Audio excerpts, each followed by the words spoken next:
Hallelujah. स्वागत है आप सबका मेरी भविष्यवाणियों की पुस्तक में। तो आइए हम आज के पवित्र वचन को पढ़ेंगे जो कि परमेश्वर के दास प्रेरित अंकुर यूसुफ नरूला जी के द्वारा लिखा गया है। धार्मिक जीवन का महत्व, जैसा कि पहला पत्रस अध्याय 2 उसकी 9 आयत में लिखा है, पर तुम एक चुना हुआ वंश और राजपदधारी याजकों का समाज और पवित्र लोग और परमेश्वर की निज प्रजा हो, इसलिए कि जिसने तुम्हें अंधकार में से अपनी अद्भुत ज्योति में बुलाया है उसके गुण प्रकट करो। मेरे प्रियो, बाइबल बताती है कि आप एक चुना हुआ वंश, राजपदधारी याजकों का समाज हैं। अब आप एक मसीह होने के नाते आपका ये भी कर्तव्य है कि आप परमेश्वर के जैसे गुण पैदा करें, और यही आपकी बुलाहट है। बहुत से लोग पूछते हैं कि मेरी बुलाहट क्या है, परमेश्वर ने मुझे क्या काम करने के लिए बुलाया है। आपकी सबसे बड़ी बुलाहट ये है कि आप परमेश्वर के वचनों को पहले पूरा करें, क्योंकि वचन कहता है कि परमेश्वर ने तुझे अंधेरे से बुलाया है। जब आप पापी थे, नशों में थे, वे विचार में थे, तो परमेश्वर ने आपको अंधेरे से ज्योति में चमकने के लिए बुलाया है। मेरे प्रियो, बाइबल बताती है कि जब यूसुफ के भाई एक जगह बैठे थे और यूसुफ दूर से आ रहा था, तो दूर से ही उन्होंने यूसुफ को पहचान लिया। उसके भाइयों ने उसे कैसे पहचान लिया? उन्होंने यूसुफ को इसलिए पहचान लिया क्योंकि वो हमेशा अपने शरीर पर एक रंग बिरंगा अंगरखा पहन कर रखता था। जब परमेश्वर की दया आप पर आती है तो आप दूर से ही पहचाने जाते हैं।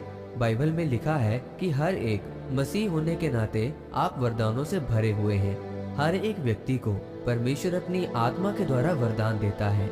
किसी को प्रेरिताई का वरदान, चंगियाई का वरदान, भविष्यवाणी का वरदान, किसी को काम करने का वरदान, किसी को बीज बोने का वरदान देता है, किसी को प्रबंध करने का वरदान देता है। परंतु बाइबल स्पष्ट रूप में बताती है कि आपकी लंबी उम्र और आपकी आशीषें आपके वरदानों पर आधारित नहीं है। एक व्यक्ति वरदानों से भरा हो सकता है और ऐसा भी हो सकता है कि वो जल्दी मर जाए। बाइबल कहती है कि वरदान जरूरी है, परमेश्वर सबको देता है। वरदान परमेश्वर की मर्जी से आते हैं। चर्च में कुछ ऐसे भी लोग हैं जिनको परमेश्वर का आत्मा रात के 2 बजे प्रार्थना करने के लिए उठाता है। इसीलिए परमेश्वर ने कहा, तू अपने अंदर गुण पैदा कर। यूसुफ ने अपने चरित्र के द्वारा एक गुण प्रकट किया। पोतीफर की पत्नी ने उसको अपने साथ सोने के लिए कहा। यूसुफ ने कहा, तुझे छोड़कर मेरे मालिक ने सारा घर, सारी धन दौलत मेरे हाथ में कर दी है। अगर मैं तेरे साथ सोऊंगा, तेरे साथ गलत करूंगा, तो मेरा विवेक मुझे दोषी ठहराएगा, और ये गुण नहीं अवगुण है। लिखा है, वहाँ उसने परमेश्वर का गुण प्रकट किया और एक दिन उसको राजपदधारी होने का गौरव भी मिला। ये संभव इसलिए हो पाया क्योंकि उसके पास परमेश्वर का परख का आत्मा और वरदान था। मेरे प्रियो, बाइबल बताती है कि आप परमेश्वर का एक चुना हुआ वंश है और राजपदधारी याजकों का समाज है। पहले तो आपने परमेश्वर के साथ धार्मिकता की नींव को और अपनी बुलाहट को पूरा करना है। फिर आपको परमेश्वर के कामों के लिए बाहर निकलना है। अपना जीवन आपको पवित्रताई में व्यतीत करना है, जिस तरह यूसुफ ने व्यतीत किया। तभी आपके अंदर परमेश्वर के गुण प्रकट होते हैं। आप एक चुना हुआ वंश हैं, जिस कारण परमेश्वर आपको इस्तेमाल करता है। आपका धार्मिक जीवन ही आपको परमेश्वर के नजदीक लेकर जाता है, जिसके कारण आपके अंदर सभी परमेश्वर के गुण और वरदान प्रकट होते हैं।